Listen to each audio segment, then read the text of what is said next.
Welcome to Women's Social Corner. I'm Janvi and this is Editor's Pick. Today in this segment we are going to take a deep dive in the world of music. We are going to talk to MC Heem. We will speak about his music, his lyrics, his journey and the way forward in the world of hip hop. So let's get the conversation going.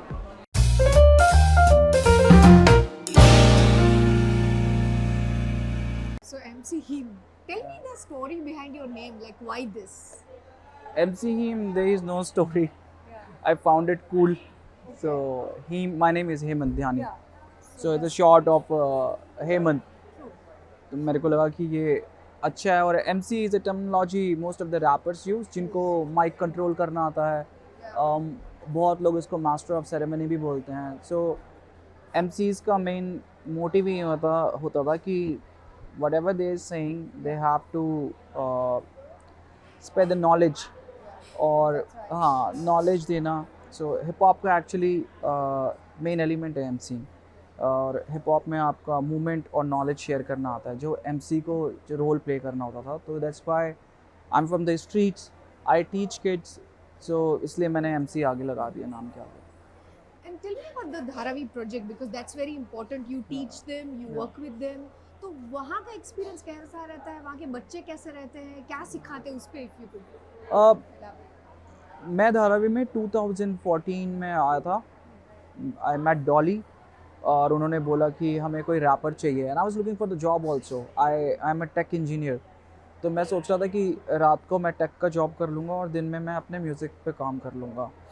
So she came to me and she told me कि एक rapper की ज़रूरत है सिखाने के लिए and we are running this project in Dharavi slums. And मेरा बचपन से था कि मेरे को I want to do something for the community क्योंकि जिस तरफ से हम आते हैं वहाँ पे हमको सपोर्ट नहीं मिला है म्यूज़िक को लेके. तो वहीं इन्होंने बोला, मैं गया वहाँ पे. I saw the situation. So it was emotional for me क्योंकि मुझे लगता था कि मेरी लाइफ टफ है. जब वहाँ देखा तो इतना टफ लाइफस्टाइल में भी दे वर हैप्पी. सो मेरे लिए वो खुद सीखने का बहुत बड़ा वो बन गया. हाँ, चांस मिला कि एंड विद द टाइम मैं वहाँ पे इन्वॉल्व हुआ और मेरे को खुद को एज ए ह्यूमन बहुत सीखने को मिली चीज़ें. But yes, I gave my 8 to 9 years to that school to build it up. एक रूम से स्टार्ट किया था हम लोगों ने. Today we have a big school where we teach all the elements of hip hop and then we are known worldwide everywhere. Like यहाँ पे भी इंडिया में भी पता है, बाहर US UK में भी बहुत सारी कंट्रीज़ में पता है कि एक स्कूल है हिप हॉप का इंडिया में. So we are the only one है जो ये कर रहे हैं साउथ एशिया में. And lot of big labels are connected with us now. They want कोई धारावी से आर्टिस्ट निकले. सो हमारा काम वही था. अभी मैं ज़्यादा जा नहीं पाता बिकॉज ऑफ मेरा भी थोड़ा ऊपर हो गया चीज़ें. तो मैं अपनी चीज़ों में ज़्यादा बिजी रहता हूँ. But I make sure online I give free education to the kids all over the world. कहीं भी हो, पाकिस्तान भी हो या आपका US कनाडा, जो भी चाहता है we give sessions to them, music sessions and it's free. We don't charge anything from them. So हमारा मेन मोटिव यही था कि मेरा ये था, मेरे को नहीं पता डॉली का क्या था. डॉली को हमेशा एक ऐसा कुछ करना था project where she want to do something for community. और for me it was like to teach kids how to make music और मेक इट देयर लाइफस्टाइल और यहाँ से पैसे कमा पाएँ अपने लिए. क्योंकि it took us 15 to 16 years to reach at this point. आजकल लड़के जल्दी पहुँच जाते हैं क्योंकि यूट्यूब है, सब कुछ है. हाँ, तो आप आराम से पहुँच जाते हैं, लोग आपको अप्रोच कर लेते हैं. But the time I was there वो कोई सोशल मीडिया नहीं था. It was all in to the mail. आपका सब मेल पे चलता था और फेसबुक पे चलता था. तो हाँ, इस तरीके से सारी चीज़ें हुई हैं. And tell me, another aspect I saw is like you work with A.R. Rahman, who is like considered the legend. So tell me a few things. कैसा रहा वो experience? उनसे क्या सीखने को मिला आपको? एक्सपीरियंस तो मुझे आज भी नहीं पता है, मेरे लिए ब्लैंक है. क्योंकि मेरे को बहुत लोग पूछते हैं कैसा लगता है. मुझे कुछ भी नहीं लगता है. I always feel like I'm talking to my father and he's guiding me. He tell me that you have to do something like this, and when I complete it, he was the first person in my life who appreciated me for my work. जैसे पिताजी होते हैं देख बोलते हैं ना मेरे बेटे ने देखो ये किया है.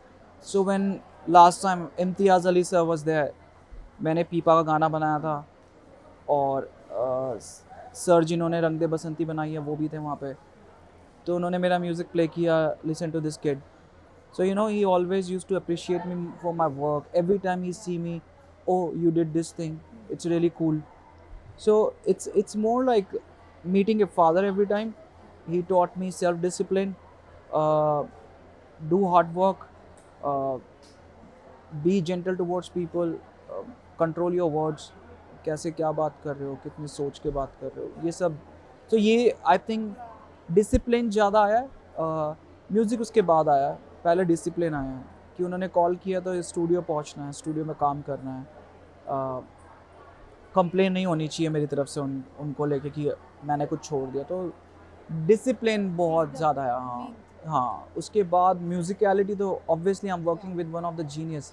सो वो होता ही, आप उनके सराउंडिंग में तो आप सीख जाते हो बहुत सारी चीज़ें. And I was looking at your music and especially the lyrics. If you could take us through any song, you know, क्योंकि हम ऑडियंस प्रोसेस जानना चाहती है कि आपने ये जो लिरिक्स लिखे या आपने ये जो गाना बनाया उसके पीछे की क्या स्टोरी थी. अगर आप कोई भी अपने गाने के बारे में अगर थोड़ा सा इन डेप्थ बता पाए. So like Pipa का track, he liked it so much. There is a term called time signature in music. तो उन्होंने एक 4x4 का टाइम सिग्नेचर का एक म्यूज़िक देके मुझे बोला ये म्यूज़िक प्लीज़ बना दो. मैंने बनाया, he took it, he liked it. तब तक मैंने उनको बोला sir I want to try something different. मेरे को ये नहीं करना है, ये मैं रोज़ बेसिक लाइफ मतलब रोज़ कर ही रहा हूँ मैं ये वाला style. He gave me 7x8 time signature music और मुझे नहीं पता था 7x8 क्या होता है. मेरे लिए दुनिया में एक ही टाइम सिग्नेचर एग्जिस्ट करता था क्योंकि मैं म्यूजिकली ट्रेंड नहीं हूँ. I am coming from the street. It's just I am sonically trend but मुझे उनके टेक्निकल टर्म्स नहीं पता है. हाँ, वो बोलते हैं 7x8 आई गिव यू, और मेरा हमेशा रहा है मैं उनसे क्वेश्चन नहीं करता, मेरा ओके रहता है. ओके, अब मुझे नहीं पता 7x8 क्या होता है. मैं घर आया, the entire day I studied 7x8. What is the pattern, क्या होता है, किस तरीके से काम किया जाता है 7x8 में. And I went to my room, थोड़ी देर बैठा, चॉकलेट वॉकलेट खाई. Because every time before writing a song I eat and I drink coffee. तो फिर मैं बैठा लिखने के लिए. And in the middle I texted Piyush Mishra sir also that I am writing one song and I am right now listening to you so that मेरे कान उस मोड पे चले जाए, मेरा ब्रेन उस मोड पे चले जाए, थोड़े डार्क वाले पे. बिकॉज पीपा का वो विजुअल डार्क था. तो he texted me all the best. वापस से पीयूष मिश्रा सर का मैसेज आया कि all the best. And after one day I came back to the studio. मैंने रिकॉर्ड किया. सर आए तो मैंने कहा सर मैंने रिकॉर्ड कर लिया, न्यू वर्जन आप सुन लो. कहते नहीं, मैं खुश हूँ जो पहले किया उससे, मेरे को न्यू वाला leave it, that is good, that is really beautiful. तो मैंने कहा उस दिन मैंने पहली बार उनको बोला था कि प्लीज़ एक बार आप ये सुन लो जो मैंने बनाया. And when he played it he was like standing for a while like this and then he said like wow this is beautiful. And मैं फिर शॉक हो गया. मैंने कहा अच्छा. So it's always it was a challenge for me every time when I work with him because he knows everything and मेरे को कुछ नहीं आता है. So this is two opposite. मेरे को कुछ भी नहीं आता है म्यूज़िक का और वो उन्हें सब कुछ आता है. So two people are standing and then his belief in me कि मैं कर दूंगा. और फिर वो ट्रैक आउट हुआ, थिएटर्स पे वही गाना बज रहा है हर जगह. हाँ, सब लोग आके मेरे से बात कर रहे हैं. Then that day I met lot of stars like Kunal Khemu and all. They were appreciating me. जो ईशान खट्टर मेरे बहुत अच्छे दोस्त हैं अभी क्योंकि मैं उनकी 2 मूवीज़ कर चुका हूँ. That's how you know it's like always learning around him. हाँ, और मुझे कुछ फील नहीं होता है कि वाओ अरे क्या, मतलब मेरे लिए वो एक नम्ब स्टेट है कि कोई पूछ ले तो मुझे उसका जवाब नहीं पता. It's like always meeting my father and पर ये बोल पाना कि मुझे कुछ नहीं आता वो भी बहुत बड़ी बात है, क्योंकि बहुत आर्टिस्ट नहीं बोल पाते ये जो आपने बोला, यू नो, वो एक्सेप्ट नहीं कर पाते कि no I will know this. But on the same note, you know, ऐसे कौन से आर्टिस्ट हैं या ऐसे कौन से हिप हॉप आर्टिस्ट हैं जो जिनको आप एडमायर करते हो या करते थे, ऐसे कोई कोई एक नाम आप अगर... मैं तो खुद पहले जनरेशन का रैपर हूँ जो सबसे पहले स्टार्ट हुआ है. मैं पहला हिंदी रैपर हूँ इंडिया का. पर अगर इंडिया से बाहर भी अगर हाँ, विजुअली मैं ब्लोन अप, विजुअली दिखा नहीं तो इसलिए चीज़ें बड़ी नहीं हुई, क्योंकि आजकल सब कुछ नंबर से देखा जाता है. आपकी टेक्निकलिटीज़, आप कैसा काम करते हैं उस पर ध्यान है. लोग ये सबसे, कोई भी गाने पे क्लिक करने से पहले लोग उसके व्यूज़ देखते हैं, व्यूज़ कितने हैं. तो मेरा जब स्टार्ट हुआ था, मैं इक्का, मेरे बहुत अच्छे दोस्त हैं, इक्का करके हैं एक, और बादशाह भैया बहुत अच्छे रिलेशन है मेरे उनसे. देन रफ्तार भाई हो गए, रफ्तार भाई का पूरा क्रू, कृष्णा भाई मेरे साथ के हैं, प्रधान भाई हो गए. So there were lot of people. अभी भी बात होती है, but I seriously admire them because they shifted their life. जिस जनरेशन से वो आते हैं और उन्होंने आज पूरा चेंज कर दिया है, and they are still more powerful than the young boys. आज भी उन्हें माइक के सामने खड़ा कर दो तो वो किसी भी नए लड़के को बीट कर सकते हैं, चाहे वो कितना भी टैलेंटेड हो. It's a training of 15-16 years and the patience कि नहीं करना है, और ये सब ने वो पेशेंस रखा है. लिल गोलू हो गया, कमर्शियल म्यूज़िक, जिन्होंने ये I forgot the song name, he used to write for Honey paaji a lot. Honey भैया के लिए बहुत गाने लिखता था वो, लिल गोलू भाई, और अपने लिए भी करते थे. He used to write such a great commercial songs. Raftaar भाई हर जगह हाथ है. कृष्णा भाई, one of the best technical rapper we have, who use lot of technicalities of a rap into his music. King हो गया, किंग ने अभी अपनी एल्बम निकाली पूरी की पूरी. Then other lot of artist, Karma recently I am listening, he is really good. But ये पता है कि मोस्टली हिप हॉप आर्टिस्ट या ये जो म्यूजिशियंस होते हैं, उनके अगर लिरिक्स के बारे में बात करें तो इट इज बड़ी बड़ी गाड़ियाँ, लड़कियाँ, यू नो, बड़े घर, इन सब की बातें होती है. उस पे what is your take on, you know, this kind of lyrics और this kind of music? It's fine. It's fine. See, they have seen that lifestyle and they're impressed by it. So that's why they write about it. You know, जो आप देखते हो, आपका music आपकी छवि है. जो भी आपने महसूस किया या देखा है, आप अपनी छवि को पन्ने पे उतार देते हो. ठीक है. And when we are young we are out loud. हम लोग बिना सोचे समझे बहुत बातें बोलते हैं, बहुत चीज़ें करते हैं. तो आई नेवर जज their music, anyone's music. मेरे को पॉलिटिकल पे बोलना गलत लगता है कि नहीं, मेरा है ही नहीं, मैं क्यों बोलूँ, मैं किसी पे क्यों उंगली उठाऊँ, मैंने क्या देश के लिए किया है जो मैं किसी पे उंगली उठाऊँ. ठीक है. तो हर किसी का एक पर्सपेक्टिव है और उसको लगता है मेरा पर्सपेक्टिव ठीक है, शायद वो दुनिया के लिए गलत है.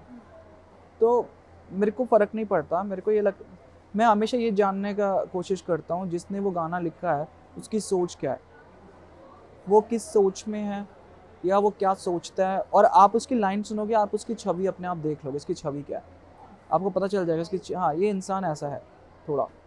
तो मैं म्यूज़िक जज नहीं करता हूँ और ना इंसान को जज करता हूँ, क्योंकि मैं हमेशा से इतना अच्छा नहीं था अपनी बातों को लेकर. पहले मेरे में भी शायद बहुत सारी कमियां थी जो टाइम के साथ मैंने सुधारी है, और टाइम के साथ मैं समझा मुझे कुछ चीज़ें नहीं बोलनी है, ये ठीक नहीं है. चाहे आज के टाइम पे अगर मैं अभी यहाँ पे बीच में खड़े होकर अभी गाली बक दूंगा, सबकी नज़र मेरे पे आ जाएगी. और अगर मैं वहीं पे कोई अच्छी बात बोल दूंगा ना, कोई नहीं देखेगा, इट विल बी इग्नोर्ड. मैं यूँ बोल दूंगा ना, मेरे को एक बात कहनी है, कोई नहीं देखेगा. मेरे को एक बात कहनी है, कोई नहीं देखेगा. मैं बोलूँगा ना गाली, सारी नज़रें मेरी तरफ होगी. तो यू नो वो नेगेटिविटी का ऑरा इतना बढ़ गया कि अटेंशन मिलता है, and then we think that it's cool, we compare that negativity with the coolness. तो ऐसा जज करने वाला कुछ भी नहीं है. With the time you upgrade, आप बड़े होते हो, अपग्रेड करते जाते हो, आप खुद ही समझ जाते हो मुझे नहीं करनी है चीज़, और वो सबके साथ है. आप इतने सालों से ये हिप हॉप का, रैपिंग का इंडस्ट्री देख रहे हो, आज वो कैसे अलग है? आज का इंडस्ट्री में क्या बदलाव देख रहे हो? पहले सोशल मीडिया नहीं था, अब सोशल मीडिया है.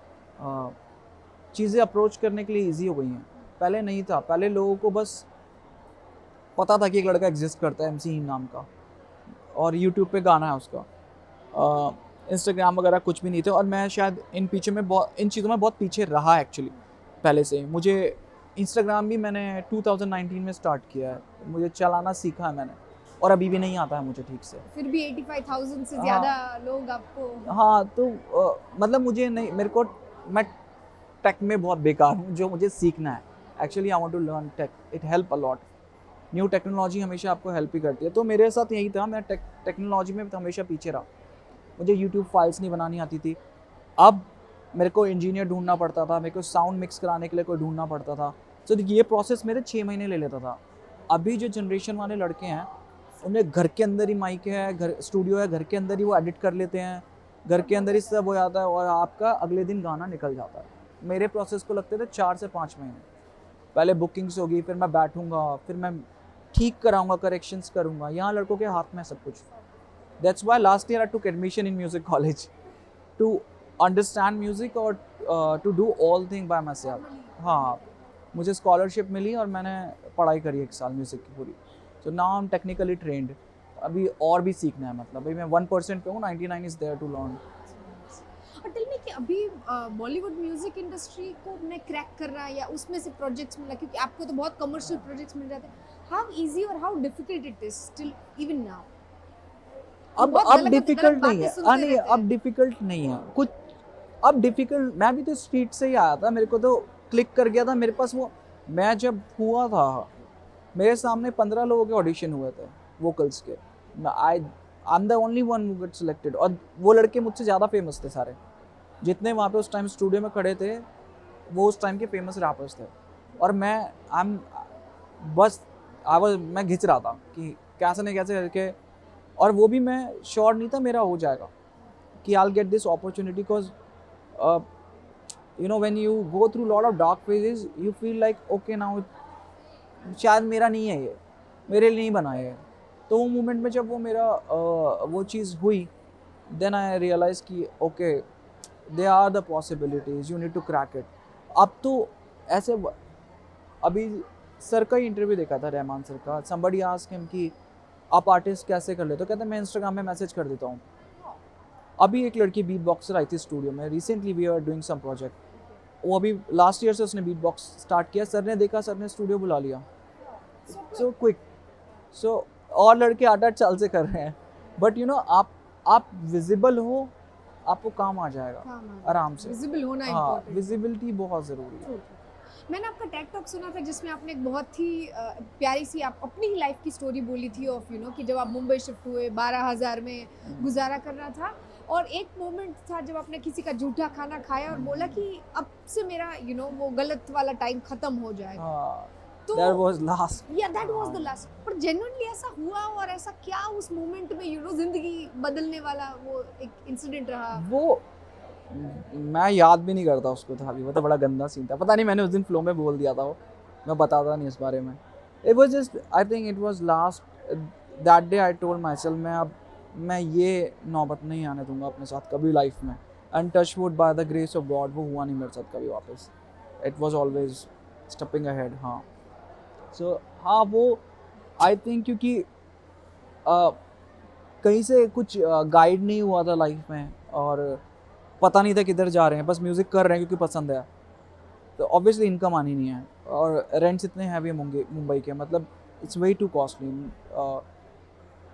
तो वही था उस टाइम पे, जो उस दिन वो सीन हुआ मेरे साथ। देन आई वाज लाइक कि नहीं यार, ये मतलब कुछ तो गलत है। अगर मैं ये सब फेस कर रहा हूँ, then I have to change certain things. वहाँ से चीज़ें थोड़ी सी बैलेंस होनी चालू हो गई। उससे भी वोश देखा मैंने, वो तो एक छोटा सा पार्ट है, उससे भी बुरा देखा हुआ है मैंने।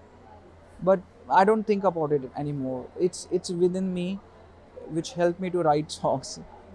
और आज तो आपकी लाइफ बहुत चेंज हो गई है, you know certain type of luxury जिसके बीच में आप रहते हो, फिर भी आपके सॉन्ग्स में वो सच्चाई आए, इसके लिए आप क्या करते हो? Do you go back to those places? उस पे आप if you could elaborate। So I go back to the main Juhu बस्ती में रहता था। somebody gave me हाउस रहने के लिए 3,000 रुपीज़ में।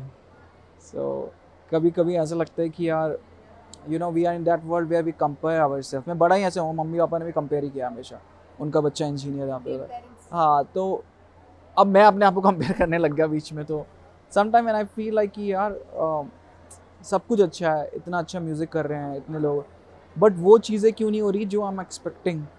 Then I go back there कि मैं कहाँ से स्टार्ट हुआ था. Let the other person whatever he is doing she is doing, वो उसका डेस्टिनी है, बट मैं किधर से स्टार्ट हुआ था, मैं अपने आप को कहाँ तक खींच के लेके आया हूँ.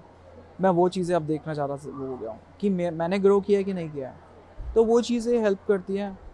Then lot of emotions are there जो शायद लोगों को नहीं बता पाते. हाँ, मतलब यू बीन इन लव, वो इमोशन अलग, यू मीट पीपल, वो इमोशन अलग. तो बहुत सारा है. Talking to you, this will be with me somewhere, I write it down somewhere indirectly in my lyrics. तो ये सब होते, ये एक्सपीरियंसेस ही हैं.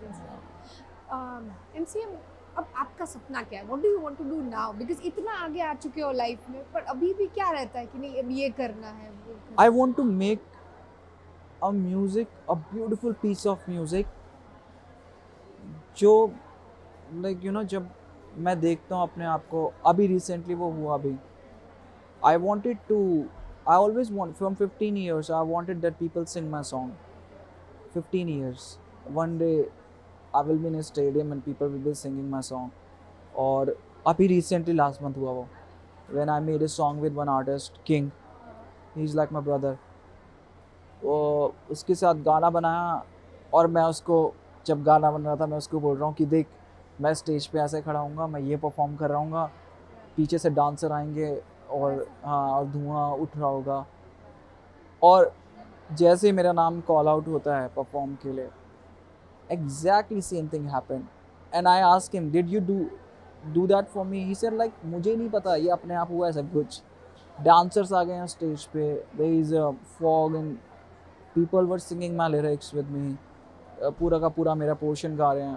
तो you know it feels good. So now I just want to make a great music, great piece of art, जिससे लोग relate कर पाएँ, जो लोग अपने साथ रख पाएँ, जिसका इम्पैक्ट लोगों के लाइफ में पड़े. If somebody is in a pain, they feel peaceful कि okay, I'm not the only one, it happened with other people also. Yeah, there are other people who could do this.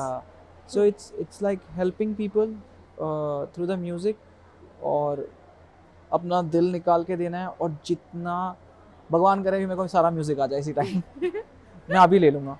So ये मेरे को main है, music सीखना है बहुत सारा. I wish every day कोई सुपर पावर मिले और मैं अभी कभी सारा म्यूजिक जितना आता है सब सीख जाऊँ.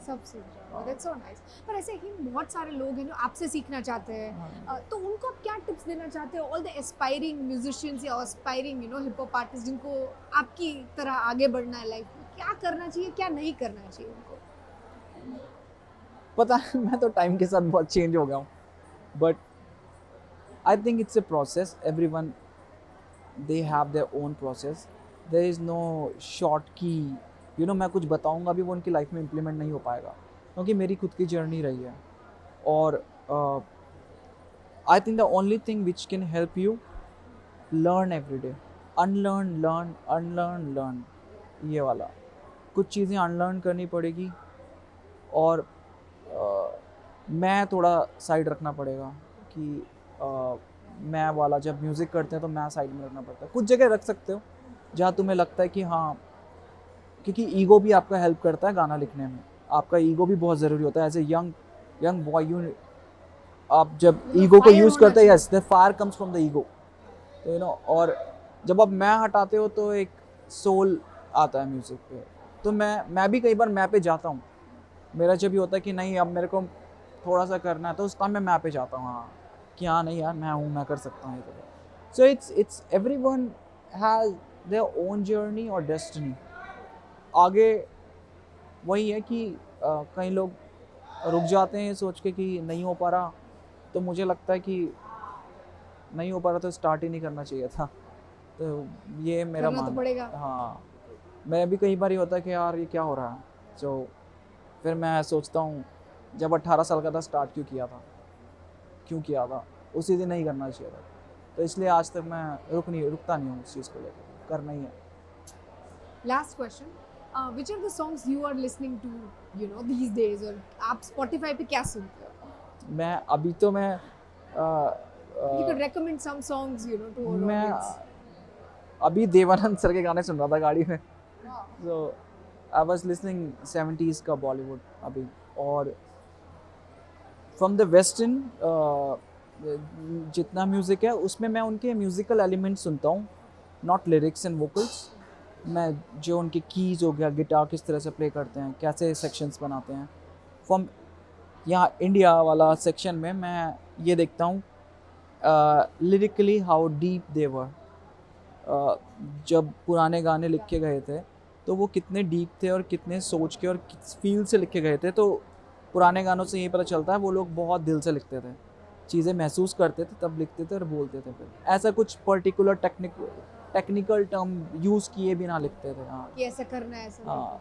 I met Gulzar sir also. He taught me a lot of things. How was that experience? It was also really good. He was really happy. He's also Okay. legend. आप तो legend को से सीखने का मौका हाँ, मिल रहा है. मैं बहुत किस्मत वाला हूँ. मैं बहुत बड़े बड़े लोगों के साथ मेरी किस्मत ही है शायद से, क्योंकि जहाँ से मैं आता हूँ वहाँ से इन लोगों तक पहुँचना बड़ा मुश्किल है. और बैठना उनके बगल में, और मैं बड़ा ही गुलजार सर सुन के हूँ. मैं जब बड़ा होता था तो हमारे घर में टेप रिकॉर्डर था, उसमें गुलजार सर और जगजीत सिंह सर की कैसेट्स होती थी. तो उनके साथ बैठा गाना लिख रहा था तो मेरे को आदत है, मैं पन्ने पे लिखता हूँ, पेज पे उतार के. He also write on paper. So वो देख के खुश हो गए. कहते हैं पेज पे लिख, वो डायरी पे लिखते हो. मैंने कहा हाँ सर, मेरे को आदत है डायरी पे लिखने की. तो खुश हो गए, बोलते कि इसको जूस पिलाओ मेरे बच्चे को. तो उन्होंने जूस वूस मंगाया मेरे लिए, और बहुत एजेड हो गए हैं अभी. सो मेरे पास फ़ोन में उनकी जब हम बात कर रहे थे तो रिकॉर्ड है. मैंने बोला सर मैं ये रिकॉर्ड कर रहा हूँ, मेरे को फ़ोटो नहीं चाहिए, ये आवाज़ में रख रहा हूँ अपने साथ. तो मेरे फ़ोन में अभी भी है, वो मेरे इसके अंदर पड़ी हुई है. जितने भी जैसे रहमान सर है उनका रिकॉर्ड्स भी है मेरे फ़ोन के अंदर, गुलजार सर के रिकॉर्ड्स पड़े हैं. और बहुत सारे लोगों को मिला हूँ मैं. लकी अली सर को मिला मैं ज़ीरो फेस्टिवल में. So I was performing there, he was there stage. नीचे आए, मैं सामने खड़ा हूँ, और मैं उनकी भी कैसेट मुझे रटी पड़ी है. मैं कैसेट वाले टाइम से हूँ, तो उनकी कैसेट आई थी, उनको मिला. तो मोस्टली जो भी मेरे इंस्पिरेशंस रहे हैं बचपन के, सबको मोस्ट प्रॉब्ली मैं मिल चुका हूँ. लकी तो आप हो. सो और जैसे जगजीत सिंह सर हैं, उनका तो वो रहे नहीं अभी इस दुनिया में. उनसे भी मिलने का बड़ा मन था मेरा, क्योंकि उनके बारे में मैंने बहुत चीज़ें सुनी थी. फरहान अख्तर सर से मिला हूँ, उनके फादर साहब से मिला हूँ मैं. सो या अभी किससे मिलना है और कौन आपकी लिस्ट में है? मेरा सबसे हो गया? मिलना उनसे. I really want to take their power of writing. That's why I want to meet them. I want to see how they work. मेरा उनसे वो फ़ोटो खिंचाने वाला मकसद नहीं रहता. मेरे को ये रहता है ये सोच क्या रखते हैं ज़िंदगी को लेकर अपनी, ये कैसे लिखते हैं. आज भी Gulzar sir, he is around 90s or 85. He can write a song like a young boy. वो कैसे बच्चे की तरह, दिल तो बच्चा है जी. एंड पहले मुझे वो गाना फील नहीं होता था. Now I M 36. सो जब मैं उसकी लाइनें सुनता हूँ ना, आई फील लाइक कि ओके. आज भी मैं सुबह जब जिम कर रहा था, I always use to feel like मैं छोटा हूँ. मेरे को सब बोलता है तो छोटा दिखता है, छोटा है. Then I realise I grown up so big now. I am no more the same boy I use to look like. तो दिल छोटा रहता है, और आप यहाँ से सोचते हैं मैं छोटा हूँ, अभी बड़ा नहीं हुआ, आई एम स्टिल यंग. तो उनसे ना मेरे को वो चीज़ें, उन्होंने लाइफ के सारे कलर्स देखे, वो बेस्ट चीज़ मेरे को मिल गई. I want to observe their super powers. That's why I want to meet them.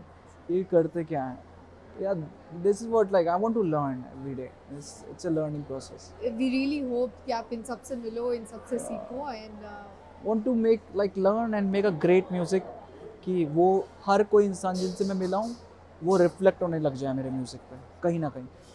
तो अभी प्रोसेस चल ही रहा है सीखने का. आई होप मैं जल्दी सीखूँ और चीज़ें. देन विल सी क्या होता है. we wish you the same. Thank you so And much. Thank you so much for your time. Thank you. And for more such interactions, keep watching Remix. Thank you.